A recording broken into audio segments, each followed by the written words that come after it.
Good day. We continue to read Thoughts for Young Men by J.C.Ryle.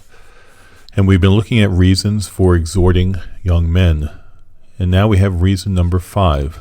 Ryle writes, "For another thing, young men need exhorting because of the sorrow it will save them to begin serving God now. Sin is the mother of all sorrow, and no sort of sin appears to give a man so much misery and pain as the sins of his youth.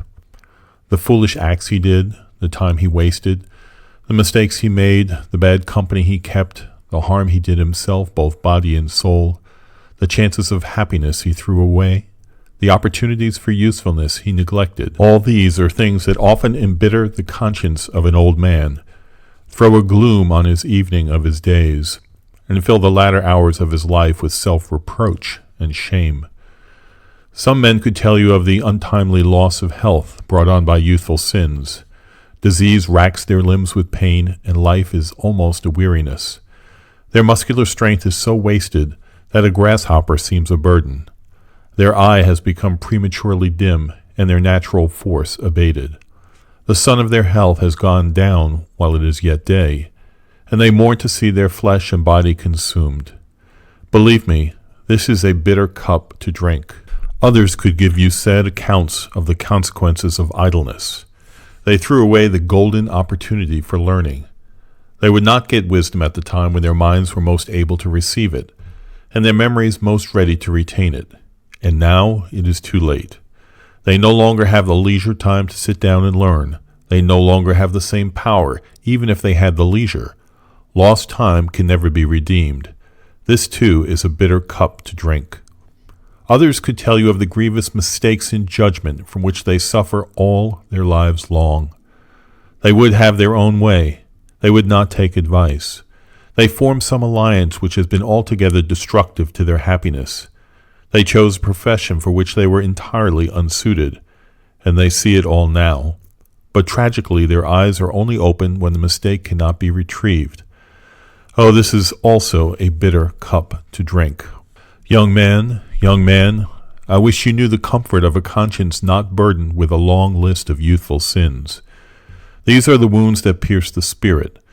This is the iron that enters into the soul. Be merciful to yourself. Seek the Lord early, and so you will be spared many a bitter tear. This is the truth that Job seems to have felt. He says, "For you write bitter things against me, and make me inherit the iniquities of my youth."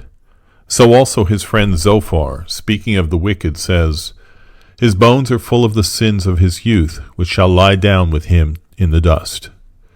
David also seems to have felt it. He says to the Lord, "Do not remember the sins of my youth, nor my transgressions." Beza, the great Swiss reformer, felt it so strongly that he named it in his will as a special mercy that he had been called out from the world by the grace of God at the age of 16. Go and ask believers now, and I think many of them will tell you much the same. Oh, that I could live my younger days over again. Oh, that I had spent the beginning of my life in better fashion. Oh, that I had not laid the foundation of evil habits so strongly in the springtime of my life. Young man, I want to save you all this sorrow if I can. Hell itself is truth known too late. Be wise in time. What youth sows, old age must reap. Give not the most precious season of your life to that which will not comfort you in your latter days. Sow to yourself rather in righteousness. Break up your fallow ground, sow not among thorns. Sin may go easily from your hand, or run smoothly off your tongue now, but depend upon it, you and sin will meet again before too long, however little you may like it. Old wounds will often ache and give pain long after they are healed, and only a scar remains. So may you find it with your sins. The footprints of animals have been found on the surface of rocks that were once wet sand, thousands of years after the animal that made them has perished and passed away. So also it may be with your sins.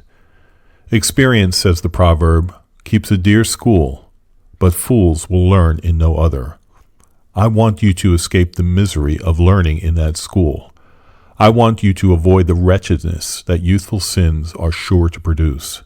This is the last reason why I exhort you.